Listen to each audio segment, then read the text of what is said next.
শুভ সকাল দর্শক, যারা যারা এই মুহূর্তে আমাদের দেখছেন তাদের সবাইকে আমন্ত্রণ জানাচ্ছি হেলথ কেয়ার ফার্মাসিউটিক্যালস লিমিটেডের সৌজন্যে স্বাস্থ্য বিষয়ক অনুষ্ঠান ফার্স্ট এইড। আপনাদের সাথে আছি আমি ডক্টর ফাতিহা শাফি, আর থাকছি অনুষ্ঠানের পুরোটা সময় জুড়ে। দর্শক, আমরা জানি যে ক্যান্সারের প্রকোপ কিন্তু দিন দিন বৃদ্ধি পাচ্ছে এবং সেই সাথে পাল্লা দিয়ে বৃদ্ধি পাচ্ছে নারীদের স্তন ক্যান্সার। এবং যেহেতু এখন অক্টোবর মাস চলছে এবং অক্টোবর মাস স্তন ক্যান্সার সচেতনতা দিবস হিসেবে প্রতিপালিত হয়ে থাকে, সেই জন্য আমাদের আজকের অনুষ্ঠানের বিষয়বস্তু চূড়ান্ত করেছে স্তন ক্যান্সার ও তার বিভিন্ন দিক। আর এই বিষয়ে কথা বলার জন্য আমাদের সাথে বিশেষজ্ঞ অতিথি হিসেবে আছেন অধ্যাপক doctor Mohammad Daimuddin, senior consultant clinical oncology বিভাগ, ডেল্টা হসপিটাল লিমিটেড, ঢাকা, এবং প্রতিষ্ঠাতা chairman professor Daimuddin cancer foundation. Sir, আমন্ত্রণ আপনাকে আমাদের আজকের এই আয়োজনে। ধন্যবাদ আপনাকে। স্যার, আমরা যেরকমটা বলছিলাম যে স্তন ক্যান্সারের প্রকোপ কিন্তু দিন দিন বৃদ্ধি পাচ্ছে। আমরা যদি বাংলাদেশের প্রেক্ষাপট চিন্তা করি, সারা বিশ্বেই বেড়ে যাচ্ছে। বাংলাদেশের প্রেক্ষাপট আসলে কিরকম রোগী পাচ্ছেন আপনারা স্তন ক্যান্সারের ক্ষেত্রে? অ্যাকচুয়ালি বাংলাদেশে বিশ্বের সাথে তাল মিলিয়ে বাংলাদেশেও কিন্তু ব্রেস্ট ক্যান্সারের প্রকোপ দিন দিন বেড়ে চলেছে। বাংলাদেশে আমাদের কাছে যে অ্যাকচুয়াল রেকর্ড, মানে কত ক্যান্সার রোগী প্রতি বছর ডিটেকশন হচ্ছে, এর কিন্তু তালিকা নাই। কিন্তু আন্তর্জাতিক একটি সংস্থা রয়েছে যারা ক্যান্সারের বিভিন্ন দিক নিয়ে গবেষণা করেন, গ্লোবাকন। তাদের তথ্য অনুসারে বাংলাদেশে প্রতি বছর নতুন করে 13,000-এরও বেশি মানুষ ব্রেস্ট ক্যান্সার রোগে আক্রান্ত হয়, এবং তার মধ্যে এই 13,000 মানুষের মধ্যে বেশিরভাগ রয়েছেন নারী যারা ব্রেস্ট ক্যান্সারে আক্রান্ত হন। এছাড়া প্রতি 8 জন নারীর মধ্যে 1 জন নারী ব্রেস্ট ক্যান্সারে আক্রান্ত হন। অর্থাৎ ব্রেস্ট ক্যান্সার রয়েছে মেয়েদের সব ক্যান্সারের মধ্যে শীর্ষে রয়েছে। আচ্ছা, সব ক্যান্সারের মধ্যে শীর্ষে রয়েছে। এবং আপনি যেটি বললেন যে প্রতি বছর আসলে 13,000 মহিলা আসলে স্তন ক্যান্সারে আক্রান্ত হচ্ছে, মহিলা পুরুষ সবাই মিলে। আচ্ছা, তো এই যে একটা হিউজ একটা রেশিওর কথা আপনি বললেন, সেটির পেছনে আসলে কি কি কারণ থাকতে পারে বলে আপনি মনে করেন? কারণ তো অনেক রয়েছে। যদি বলতে চাই যে সাধারণত কাদের ব্রেস্ট ক্যান্সার হয়, কেনই বা হয়, ঝুঁকি কেন, এটা তো বুঝতে চাচ্ছেন, তাই না? তো যাদের ওজন অনেক বেশি, প্রথম কথা, ওজন বেশি মানে অবিসিটি যাদের, তাদের ব্রেস্ট ক্যান্সার হওয়ার সম্ভাবনা বেশি থাকে। কারণ অবিসিটিতে কি ফ্যাট টিস্যু বেশি থাকে। এই ফ্যাট টিস্যুর মধ্যে এস্ট্রোজেন নামক একরকম হরমোন তৈরি হয় এবং ফ্যাট টিস্যুর ডিপোতে এটা অবস্থান করে। এই এস্ট্রোজেন ব্রেস্ট ক্যান্সারের অন্যতম কারণ। সুতরাং যারা ফ্যাটি, যারা ওজন বেশি, তাদের ব্রেস্ট ক্যান্সার হওয়ার সম্ভাবনা থাকে। যেসব মহিলা বাচ্চাদেরকে স্তন পান করান না, তাদের আবার ঝুঁকি কিছুটা বেশি থেকে যায়। এছাড়া মদ্যপান এবং ধূমপান অন্যতম প্রধান কারণ। ধূমপান যে নিজে করলেই হবে তা না, ধূমপান 2 রকম রয়েছে, একটা প্রত্যক্ষ ধূমপান আর একটা পরোক্ষ ধূমপান। পরোক্ষ ধূমপান মানে আপনি ধূমপান করছেন, আমি পাশে বসে আছি, আমি অ্যাফেক্টেড হচ্ছি। সুতরাং একটা ফ্যামিলিতে যদি কোনো মহিলা থাকেন বা পুরুষ থাকেন, উনি ধূমপান করেন না, কেউ তার পাশে কেউ ধূমপান করে, তাহলে তার ব্রেস্ট ক্যান্সার হওয়ার সম্ভাবনা থাকে। এছাড়া এক্সারসাইজ, যারা নিয়মিত ব্যায়াম করেন না ব্যায়াম, তাদের ব্রেস্ট ক্যান্সার হওয়ার সম্ভাবনা বেশি থাকে। ওরাল কন্ট্রাসেপটিভ পিল, জন্ম নিয়ন্ত্রণ বড়ি যারা নিয়মিত খান, তাদের ব্রেস্ট ক্যান্সার হওয়ার সম্ভাবনা বেশি থাকে। এছাড়া এর সাথে আরেকটা সম্পৃক্ত হলো যারা পোস্ট মেনোপজাল, যাদের মাসিক বন্ধ হয়ে যায়, তাদের কিন্তু পোস্ট মেনোপজাল কিছু সিমটম ডেভেলপ করে। এই সিমটমটা দূর করার জন্য HRT বলি আমরা, হরমোন রিপ্লেসমেন্ট থেরাপি দেওয়া হয়, ডাক্তাররা দিয়ে থাকেন। হরমোন রিপ্লেসমেন্ট থেরাপি অনেক দিন ধরে দিলে ব্রেস্ট ক্যান্সার হওয়ার সম্ভাবনা থাকে। যদি এক্স-রে, আলট্রাসোনোগ্রাম ডাক্তারের পরামর্শ ছাড়া বেশি করা হয়, সেই ক্ষেত্রে কিছু রেডিয়েশন হয়, তাদের ব্রেস্ট ক্যান্সার হতে পারে। এটা হলো এক কারণ। এছাড়া কাদের হতে পারে যারা বয়সের সাথে সম্পৃক্ততা রয়েছে। যত বয়স বাড়ে ব্রেস্ট ক্যান্সার হওয়ার সম্ভাবনা তত বেড়ে যায়। ফ্যামিলিয়াল কিছু কারণ রয়েছে, অর্থাৎ মা, বোন বা দাদি, অর্থাৎ ফার্স্ট ডিগ্রি রিলেটিভ বা সেকেন্ডারি রিলেটিভেরও যদি ব্রেস্ট ক্যান্সার হয়, তাহলে ব্রেস্ট ক্যান্সার সম্ভাবনাটা অনেকটা বেশি থাকে। অল্প বয়সে যদি মাসিক শুরু হয় এবং অনেক দিন ধরে মাসিক থাকে, অর্থাৎ আর্লি মেনার্কি এবং লেট মেনোপজ, 11 বছর বয়সে মাসিক শুরু হলো, 55 বছর বয়স পর্যন্ত মাসিক চললো। এই যে এতদিন ধরে, দীর্ঘদিন ধরে এস্ট্রোজেনিক স্টিমুলেশন হয়, এতে ব্রেস্ট ক্যান্সার হওয়ার সম্ভাবনা বেশি থাকে। যারা অল্প বয়সে বাচ্চা নেন না বা অথবা অনেক 30 বছর বয়সের বেশি বয়সে বাচ্চা নেন, বা যাদের বিয়েই হয়তো হয় না, বাচ্চা তাদের কোনোদিন নিঃসন্তান যাদের, তাদের ব্রেস্ট ক্যান্সার হওয়ার সম্ভাবনা থাকে। একটি ব্রেস্টে যদি কোনো সময় ব্রেস্ট ক্যান্সার হয়ে থাকে, অপর ব্রেস্টেও ব্রেস্ট ক্যান্সার হওয়ার সম্ভাবনাটা অনেকটা বেশি থাকে। যারা কোনো সময় অল্প বয়সে যদি চেস্ট ওয়ালে বা ব্রেস্টের আশেপাশে রেডিয়েশন নিয়ে থাকে কোনো একটা ক্যান্সারের জন্য, সাপোজ হজকিন ডিজিজ বা নন হজকিন লিম্ফোমার জন্য অনেক সময় চেস্ট ওয়ালে রেডিয়েশন দেওয়া হয়, সেক্ষেত্রে রেডিয়েশন পায়, তাদেরও ব্রেস্ট ক্যান্সার হওয়ার সম্ভাবনাটা অনেকটা বেশি থাকে। আচ্ছা, কিন্তু এই যে এই সম্ভাবনা বা ঝুঁকি, এটা হলে যে ব্রেস্ট ক্যান্সার হবে তা না, হওয়ার সম্ভাবনাটা অনেকটা বেশি থাকে। আচ্ছা, আপনি বয়সের একটি দিক তুলে ধরেছেন যে বয়স বৃদ্ধি পাওয়ার সাথে আসলে ব্রেস্ট ক্যান্সার হওয়ার একটি পসিবিলিটিস থাকতে পারে, একটা বয়সকে একটা রিস্ক ফ্যাক্টরস হিসেবেও ধরা যেতে পারে। অল্প বয়সের কারো কি ব্রেস্ট ক্যান্সার হতে পারে কিনা? খুব গুরুত্বপূর্ণ প্রশ্ন। এটা হলো যে স্বাভাবিকভাবে ধরে নেওয়া হয় যে যত বয়স বৃদ্ধি পেতে থাকে তত ব্রেস্ট ক্যান্সার হওয়ার সম্ভাবনা থাকে। আমরা কিন্তু 25-30 বছর বয়সে অনেক পেশেন্ট পাই যারা ব্রেস্ট ক্যান্সারে আক্রান্ত হয়। এই ক্যান্সারগুলো অ্যাগ্রেসিভ টাইপ ক্যান্সার।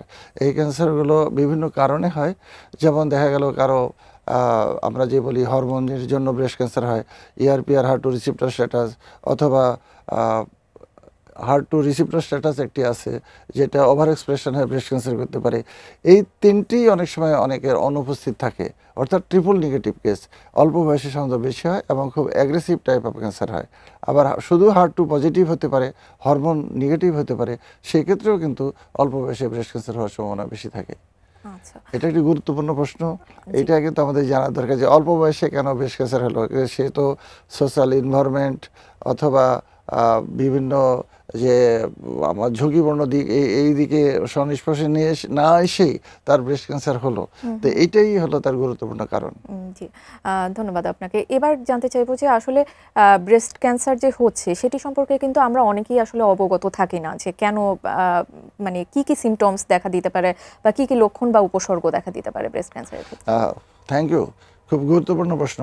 এটা হলো যে আমি একটা মানে জাস্ট উদাহরণ দিয়ে এটা শুরু করতে চাই যে লক্ষণগুলো মানে কি কি, যে একজন মহিলার অথবা পুরুষও হতে পারে, তার যদি ব্রেস্টে একটা লাম্প বা একটা চাকা দেখা দেয় এবং সেই চাকাটা সাধারণত পেনলেস অর্থাৎ ব্যথামুক্ত, ব্যথা থাকে না, তখন তারা মনে করে যে এটা তো ব্যথামুক্ত, এটা বোধহয় ভালো হয়ে যাবে। এইভাবে আস্তে আস্তে অনেক দিন চলে যেতে থাকে এবং তার ব্রেস্ট ক্যান্সারটা অ্যাডভান্স হতে থাকে। সুতরাং একটা লক্ষণ হলো যে ব্রেস্টে যে চাকা বা লাম্প হয় এটা পেনলেস, সাধারণত পেনলেস। পেন হতে পারে অ্যাডভান্স কেসে, যখন অনেক বড় হয়ে যায়, ব্রেস্টের উপর একটা প্রেশার পড়ে বা স্ট্রেস পড়ে, তখন ব্যথা হতে পারে, কিন্তু তার আগে ব্যথা সম্বন্ধ হয় না। পেনলেস লাম্প, এই পেনলেস লাম্পটাই গুরুত্বপূর্ণ একটা সিমটম। ব্রেস্টের যে ত্বক বা চামড়া রয়েছে, এই চামড়ার কিছু পরিবর্তন হতে পারে। সেগুলো কি? সেগুলো হলো যে চামড়াতে একটা ফুসকুড়ি হতে পারে, লালচে হতে পারে, ইচিং হতে পারে, চামড়া ভিতরে ঢুকে যেতে পারে, কমলা লেবুর খোসার মতো ডিম্পলিং হতে পারে, ব্রেস্টের আকার আকৃতির পরিবর্তন হতে পারে। অর্থাৎ যে ব্রেস্টে ক্যান্সার হয়েছে সেই ব্রেস্ট অনেক সময় বড় হতে পারে, সেখানে উঁচু হয়ে থাকতে পারে, এই ধরনের ব্রেস্টের সিমটম। এছাড়া নিপুলের, এই যে আমি ব্রেস্টের 3টে সিমটম বললাম, এইরকম 3টা সিমটম নিপুলে হতে পারে। নিপুলে কী হতে পারে? নিপুল ডিসচার্জ হতে পারে, নিপুল ডিসচার্জ হতে পারে, পুঁজযুক্ত ডিসচার্জ হতে পারে, সেটা গন্ধযুক্ত হতে পারে, নিপুল দিয়ে রক্ত যেতে পারে। যে নিপুলের চারিদিকে চামড়া বা এরিওলা রয়েছে যে নিপুলের নিচে, সেখানে লালচে হতে পারে, ইচিং হতে পারে, ঘা হতে পারে। এছাড়া নিপুল আরেকটা হলো যে নিপুলের সাইজের পরিবর্তন হতে পারে। সাইজের পরিবর্তন কি? সাইজটা নিপুলটা ভিতরে ঢুকে যেতে পারে এবং ছোট হয়ে যেতে পারে এবং ভিতরে একদম অনেক সময় ঢুকে যায়, যাকে আমরা বলি রিটেকশন অফ নিপুল। এটা হলো ব্রেস্টের সিমটম। এছাড়া আর কি হতে পারে? যে বগল বা এক্সিলা যেটা বলি, সেখানে চাকা বা লাম হতে পারে, ঘাড়ের দুপাশে চাকা বা লাম হতে পারে। এটা হলো ব্রেস্টের সিমটম। এছাড়া ব্রেস্ট ক্যান্সারের জন্য অনেক জায়গায় ব্রেস্ট ক্যান্সার মেটাস্টাসিস বা ছড়িয়ে যেতে পারে, তার জন্য অনেক সিমটম হতে পারে। যেমন লিভারে ছড়াতে পারে, লিভার ছড়ালে রোগী অরসি হবে, জন্ডিস হবে, খেতে পারবে না, বমি করবে। লাংসে ছড়াতে পারে, লাংসে ছড়ালে কাশি হতে পারে, কাশির সাথে রক্ত যেতে পারে, শ্বাসকষ্ট হতে পারে। ব্রেনে ছড়াতে পারে, ব্রেনে ছড়ালে মাথায় ব্যথা, চোখে দেখতে অসুবিধা এবং বমি এগুলো হতে পারে। হাড়ে ছড়াতে পারে, হাড়ে ছড়ালে কি হতে পারে, হাড়ে ব্যথা হতে পারে, হাড় ফ্র্যাকচার হতে পারে। এই ধরনের সিমটম সাধারণত ব্রেস্ট ক্যান্সার এবং ব্রেস্ট ক্যান্সার মেটাস্টাসিস বা ছড়িয়ে যাওয়ার জন্য হতে পারে। সুতরাং আমাদের ব্রেস্ট ক্যান্সারের লক্ষণগুলো বোঝার আগে বুঝতে হবে ব্রেস্ট ক্যান্সার, ব্রেস্টের হওয়ার জন্য ব্রেস্ট এবং আশেপাশে কী পরিবর্তন এবং ছড়িয়ে গেলে কী পরিবর্তন, এইটা আমাদের অবশ্যই পরিলক্ষিত করতে হবে। জি, ধন্যবাদ স্যার। আমরা এই বিষয়গুলো নিয়ে আরও জানার চেষ্টা করব আপনার কাছ থেকে। আমাদের একটি বিজ্ঞাপন বিরতির সময় হয়ে গেছে, বিরতির পর আবারও যুক্ত হচ্ছি। দর্শক, সময় হয়ে গেল ফার্স্ট এইড থেকে ছোট একটি বিজ্ঞাপন বিরতির। কোথাও যাবেন না, আমাদের সাথেই থাকুন।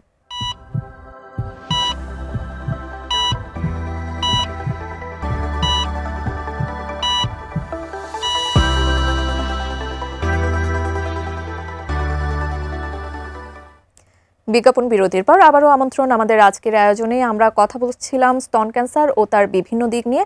সাথে আছেন বিশেষজ্ঞ একজন চিকিৎসক। স্যার, বিজ্ঞাপন বিরতিতে যাবার আগে আমরা লক্ষণগুলো সম্পর্কে জানছিলাম এবং আপনি খুবই গুরুত্বপূর্ণ একটি তথ্য দিয়েছেন যে লাম্পের একটি বিষয়ে কিন্তু আমাদের চলে এসেছে এবং ডিসচার্জের একটি কথাও এসেছে। যে কোনো লাম্প থাকলে বা ডিসচার্জ হলেই কি আসলে রোগীরা আতঙ্কিত হয়ে পড়তে পারে কিনা, ব্রেস্ট ক্যান্সার হয়েছে কিনা? আসলে আতঙ্কিত হওয়ার কিছু নেই, কারণ লাম্প তো বিভিন্ন কারণেই ব্রেস্টে হতে পারে। ফাইব্রয়েড অ্যাডেনোমা বলে একটা রোগ রয়েছে, সেটা ব্রেস্টে হলে কিন্তু ক্যান্সার হয় না, সাধারণত হয় না। ফাইব্রোসিস্টিক ডিজিজ, কিছু ফাইব্রোসিস্টিক ডিজিজের জন্য ব্রেস্টে লাম্প হতে পারে এবং সেটা কিন্তু পেনফুল হয়, পেন থাকে। ব্রেস্টে টিবি হতে পারে, সেখানেও পেন হতে পারে। ব্রেস্টে ইনফেকশন হতে পারে, সেখানেও লাম্প হতে পারে। কিন্তু আমি বলেছিলাম ব্রেস্টের ফার্স্ট সিমটম যেটা একটা চাকা বা লাম্প, যেটা পেনলেস, ব্যথামুক্ত। কিন্তু এখন যেগুলো বললাম, ফাইব্রোসিস্টিক ডিজিজ, টিবি অথবা ইনফেকশন অথবা অন্য কোনো কারণে ইনফেকশনের জন্য হয়, সেখানে ব্যথা থাকে। সুতরাং এইটাকে আমাদের এক্সক্লুড করতে হবে যে এটা ক্যান্সার কিনা, এবং এক্সক্লুড করার কিছু প্রক্রিয়া রয়েছে। যেমন আমরা কোর বায়োপসি করে দেখতে পারি যে তার ক্যান্সার হয়েছে কিনা আদৌ।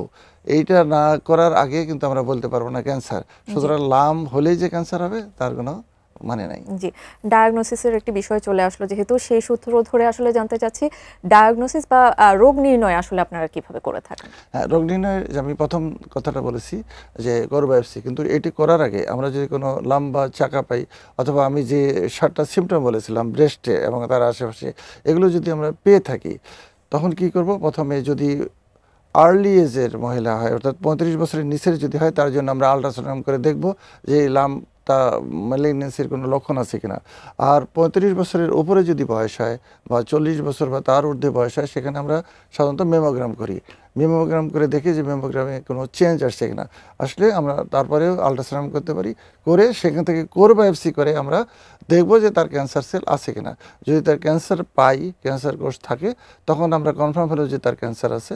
তখন এই ক্যান্সার থাকার পরে যে জিনিসটা করব যে কেন এই ক্যান্সারটা হয়, হরমোনজনিত কারণ হলো অথবা হার্ট টু রিসিপ্টর স্ট্যাটাস ওভার এক্সপ্রেশন করে হলো, সেটা দেখার জন্য আমরা পেয়ার এবং হার্ট টু রিসিপ্টর স্ট্যাটাসটা করি। এটা হলো প্রাথমিক ধারণা। এরপরে এই ক্যান্সারটা দেখার জন্য আমরা আলট্রাসোনোগ্রাম অথবা সিটি স্ক্যান অ্যাবডোমেন করি যে লিভারের রোগটা গেছে কিনা, চেস্টের একটা সিটি স্ক্যান করি যে বুকে ছড়িয়ে গেলে কিনা।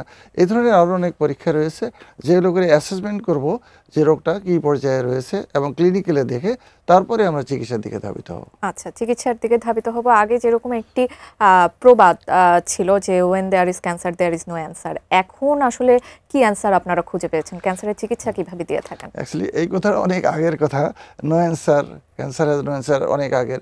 কেননা আমি কিন্তু প্রথম দিকেই বলেছি যে কেন ক্যান্সারটা হলো, এটা ডিটেকশনের জন্য। যেমন এটা যেহেতু ব্রেস্ট ক্যান্সার অ্যাওয়ারনেস মাস, এই অক্টোবর মাস ব্রেস্ট ক্যান্সার সম্পর্কে অ্যাওয়ারনেস গ্রো করার জন্য কথা বলছি, সেটাই বলবো।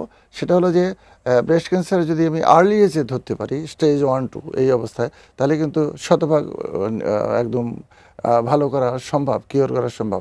এছাড়া স্টেজ 3-3 বেলায়ও কিন্তু আমরা যেমন কেমোথেরাপি বা অন্যান্য, যদি এটা তার হরমোন হার্ট পজিটিভ আছে কিনা, হরমোন পজিটিভ আছে কিনা, এসব দেখে সেই দিক পর্যালোচনা করে চিকিৎসা দিই। সেখানে ডাউন স্টেজিং করা হয়, তারপরে সার্জারি করা হয়, এবং তারপরে রেডিয়েশন বা অন্যান্য চিকিৎসা দিয়ে সেটাও কিন্তু আমরা 80 to 90% কিওর করতে পারি। এছাড়া যদি স্টেজ 4 হয়, সেক্ষেত্রে আমাদের অনেক চিকিৎসা ধরন রয়েছে, প্রকারভেদ বুঝে, কেননা আলোচনা আজকের সময় অনেক কম, এত আলোচনা যাওয়ার সম্ভব হচ্ছে না। কেন রোগটা হলো, কী চিকিৎসা তার প্রয়োজন, তার কেমো প্রয়োজন, না তার ইমিউনোথেরাপি প্রয়োজন, না তার জন্য হরমোন থেরাপির প্রয়োজন, সেটা দিয়ে কিন্তু আমরা স্টেজ 4 ডিজিজেরও চিকিৎসা করে অনেক দিন 5-7 বছর অন্তত আমরা ভালো রাখতে পারি। সুতরাং যেমন আমি বললাম যে স্টেজ 1-এ 100% কিওর সম্ভব, স্টেজ 1-2, স্টেজ 3-তে 70-80%, এবং স্টেজ 4-এও কিন্তু আমরা অনেক দিন ভালো রাখতে পারি। সুতরাং যে ক্যান্সার হ্যাজ নো অ্যান্সার কথাটা এখন আর চলে না, এটা অনেক আগের প্রবাদ বাক্য। আচ্ছা, পুরুষদের ক্ষেত্রেও আসলে ব্রেস্ট ক্যান্সার হওয়ার একটি সম্ভাবনা থেকে যায়, এটি খুবই ইন্টারেস্টিং একটি তথ্য আপনি বলেছেন। পুরুষদের আসলে ব্রেস্ট ক্যান্সারের ধরনটি কিরকম হয়ে থাকে? হ্যাঁ, আপনাকে খুবই ধন্যবাদ, কেননা এটাই জানা দরকার। আমাদের দেশের বেশিরভাগ পুরুষরা জানে না, ইভেন বেশিরভাগ নারীরা জানেন না যে ব্রেস্ট ক্যান্সার পুরুষদের হয়। পুরুষদের ব্রেস্ট ক্যান্সার হয়, অবশ্যই হয়। আমি প্রথমে বলেছিলাম যে গ্লোবাকনের তথ্য অনুসারে 13,000-এর মতো মানুষ প্রতি বছর ব্রেস্ট ক্যান্সারে আক্রান্ত হয়। এর মধ্যে মানুষ মানে পুরুষ হতে পারে, নারীও হতে পারে। পুরুষ সাধারণত আমাদের দেশে আমরা যেটা পেয়ে থাকি 1% কেস, অর্থাৎ 100 জনে যদি ব্রেস্ট ক্যান্সার হয়, একজন পুরুষের হয়, এটা কিন্তু কম না। এবং এই ব্রেস্ট ক্যান্সারটা বিভিন্ন কারণে পুরুষদের হয়। পুরুষের ব্রেস্ট ক্যান্সার হলে কিন্তু সাধারণত পুরুষরা বুঝতে পারেন না, কেননা পুরুষের হয়তো নিপুলে একটু ডিসচার্জ হলো, অথবা নিপুলটার ভিতরে ঢুকে গেলো, বা নিপুলের জাস্ট নিচে একটা চাকা হলো, অথবা আশেপাশে একটু ঘায়ের মতো হলো, বা চুলকালো বা লাল হলো, তখন তারা মনে করে যে এটা একটা ইনফেকশন হয়েছে। তারা অনেক সময় ডিলে করে, নিজেরা ওষুধ খায়, দোকানে যায় একটা ওষুধ নিয়ে খেতে থাকে। এতে দেখা যায় যে খুব তাড়াতাড়ি অ্যাডভান্স হয়ে যায়। পুরুষদের যেহেতু ব্রেস্ট টিস্যু কম হওয়ার জন্য কি হয়, এটা ভিতরের দিকে আস্তে আস্তে অনেক দূর ঢুকে যায়, এবং দেখা গেল যে চেস্ট হলে অনেক দূর ছড়িয়ে গেছে, অথবা অন্য জায়গায় ছড়িয়ে গেছে। এটা হলো পুরুষদের ব্রেস্ট ক্যান্সারের একটা লক্ষণ। আর পুরুষদের ব্রেস্ট ক্যান্সার কেন হয় এটা আমাদের জানার দরকার। পুরুষদের ব্রেস্ট ক্যান্সার ঠিক মেয়েদের মতো কিছু কারণ রয়েছে, আর কারণ রয়েছে যেমন হরমোনজনিত কারণও রয়েছে। যেমন যে পুরুষদের তো অ্যান্ড্রোজেন বেশি থাকার কথা, হরমোন, কিন্তু দেখা গেলো যার বিভিন্ন কারণে, ওষুধের কারণে হোক, বা এস্ট্রোজেন সিক্রেটিং টিউমারের জন্য হয়, বা কিছু রোগ হয় যেমন সিরোসিস অফ লিভার, বা পোস্ট অর্কেক্টমি, মানে তার অপারেশন করেছে অন্ডকোষ, এইসব ক্ষেত্রে দেখা গেল যে এস্ট্রোজেন বেশি সিক্রেট হতে পারে, এবং সেই এস্ট্রোজেন বেশি সিক্রেশন হওয়ার জন্য পুরুষদের ব্রেস্ট ক্যান্সার হতে পারে। পুরুষদের ব্রেস্ট ক্যান্সারে কিন্তু ডায়াগনোসিস প্রক্রিয়া এবং ম্যানেজমেন্ট, ট্রিটমেন্ট প্রক্রিয়া সব মেয়েদের মতো একই রকম। ডায়াগনোসিস, স্টেজিং এবং ট্রিটমেন্ট মেয়েদের মতো একই। সুতরাং পুরুষদের যে ব্রেস্ট ক্যান্সার হয়, আমাদের এই অ্যাওয়ারনেসটা গ্রো করতে হবে যে আমার নিপুলের যে একটা চেঞ্জ বললাম, আশেপাশে ঘা বা লালচে হওয়া, চুলকায়, এই ধরনের সিমটম দেখা গেলে, বা চাকা, বিশেষ করে যদি নিপুলের নিচে যদি চাকা দেখা যায়, অবশ্যই একজন ভালো ডাক্তারের বা অনকোলজিস্টের শরণ হবো না উচিত, যাতে রোগটা অনেক দূর ছড়িয়ে না যায়। আমরা একটু আগে যে কথা প্রসঙ্গে জানছিলাম, এই যে HER2 পজিটিভ বা hormone positive, triple negative breast ক্যান্সারের ক্ষেত্রে আসলে এই চিকিৎসাগুলোর তারতম্য কি হয়ে থাকতে পারে? এটা খুবই গুরুত্বপূর্ণ প্রশ্ন। এইটা জানানো খুবই প্রয়োজন, কেননা যদি আমি প্রথমে ট্রিপল নেগেটিভের কথাই বলি, অর্থাৎ এস্ট্রোজেন, প্রোগেস্টেরন এবং HER2 রিসেপ্টর স্টেজ তিনটাই যদি নেগেটিভ হয় কারো, সেই ক্ষেত্রে চিকিৎসা এবং ব্রেস্টে যে চাকা বা লাম্পের কথা বলছিলাম, এটা যদি 2 সেন্টিমিটারের একটু উপরে হয়, এবং তার এক্সিল বা বগলের রোগটা ছড়িয়ে যাক বা না যাক, সেই ক্ষেত্রে কিন্তু প্রথমে আমরা কেমোথেরাপি দিয়ে চিকিৎসাটা শুরু করি, এবং তার সাথে সাথে যেটা করব, এবং সেই কেমোথেরাপিটা কিন্তু স্পেশাল ভ্যারাইটি হয়, যেমন আমরা এটা প্লাটিনাম বেসড কেমোথেরাপি শুরু করতে পারি। এবং আরেকটা জিনিস, এখানে আমরা PDL বলে একটা টেস্ট আছে, টেস্ট করে দেখতে পারি যে তার ইমিউনোথেরাপি লাগবে কিনা। তো প্রথমেই আমরা যারা অবস্থাপন্ন, যারা বিয়ার করতে পারবে অর্থ, তাদেরকে আমরা কেমোথেরাপির সাথে আমরা ইমিউনোথেরাপি দিয়ে চিকিৎসা করতে পারি, এবং 8টি কেমোথেরাপি দেওয়ার পরে আমরা আবার তার মানে দেখতে পারি যে তার ব্রেস্টে আর কোনো ক্যান্সার টিস্যু আছে কিনা। যদি ক্যান্সার টিস্যু না থাকে, সেক্ষেত্রে আমরা যতটুকু তার টিউমার ছিল, এই একটা কথা আমি বলি, আগে বলা উচিত ছিল, সেটা হলো যে আমরা চিকিৎসা শুরু করার আগে সেন্টারে একটা হাইড্রোজেন মার্কার দিয়ে আমরা মার্ক করে রাখি, যে তার যাতে আমরা পরবর্তীকালে অপারেশনটা আমরা করতে পারি। তখন 8টি কেমোথেরাপি এবং ইমিউনোথেরাপি যদি দিতে পারি দিব, না হলে শুধু কেমোথেরাপি দেওয়ার পরে আমরা সার্জারি করে বায়োপসি করে দেখব যে তার কোনো আর ক্যান্সার টিস্যু আছে কিনা। যদি ক্যান্সার টিস্যু না থাকে, তাহলে আমরা পরবর্তী রেডিওথেরাপি বা দিয়ে শেষ করে দিতে পারি। আর যদি HER2 পজিটিভ হয়, সেই ক্ষেত্রে আমরা সাধারণ কেমোথেরাপির সাথে ইমিউনোথেরাপি দিয়ে অর্থাৎ অ্যান্টিহার যেমন ট্রাস্টোজোবাম দিয়ে চিকিৎসা শুরু করতে পারি। আর যদি হরমোন পজিটিভ হয় অর্থাৎ HER2 নেগেটিভ ERPR পজিটিভ, সেই ক্ষেত্রে আমাদের হরমোনের প্রাধান্যটা বেশি। সেই ক্ষেত্রে আমরা কেমোথেরাপি বা অন্যান্য চিকিৎসার সাথে হরমোন চিকিৎসার প্রতি আমরা নজর বেশি দেব। এবং হরমোনের অনেক ভ্যারাইটি আছে, বললে অনেক সময় লাগবে, সেই ক্ষেত্রে আর গেলাম না। শুধু মনে রাখতে হবে যে হরমোন পজিটিভের বেলায় আমরা হরমোন থেরাপি দিয়ে বেস্ট চিকিৎসা করতে পারি। আচ্ছা, ধন্যবাদ স্যার। আসলে এই বিষয়গুলো নিয়ে অনেক কিছু জানার ছিল, আরও অনেক জিজ্ঞাসা ছিল আপনার কাছে। সময় স্বল্পতার জন্য আজ হয়তো সম্ভব হয়নি, আমরা পরবর্তীতে এই বিষয় নিয়ে আরও বিস্তারিত আলোচনা করার চেষ্টা করব। ধন্যবাদ আপনাকে, ধন্যবাদ ATN নিউজের অগণিত দর্শক শ্রোতাদের। এবং আমি আজকের এই ব্রেস্ট ক্যান্সার অ্যাওয়ারনেস মাসে বিশ্বের সকল ব্রেস্ট ক্যান্সার রোগীর সুস্থতা কামনা করে, তাদের দীর্ঘজীবন কামনা করে আমি এখানেই শেষ করছি। ধন্যবাদ সবাইকে।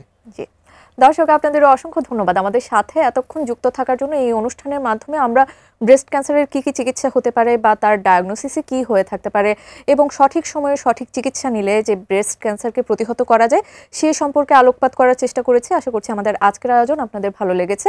আপনাদের ভালো লাগলেই আমরা অনুষ্ঠানের সার্থকতা খুঁজে পাবো। পরবর্তী পর্ব দেখার আমন্ত্রণ জানিয়ে আজকের মতো আমি ডক্টর ফাতিহা শাফি এখানেই বিদায় নিচ্ছি।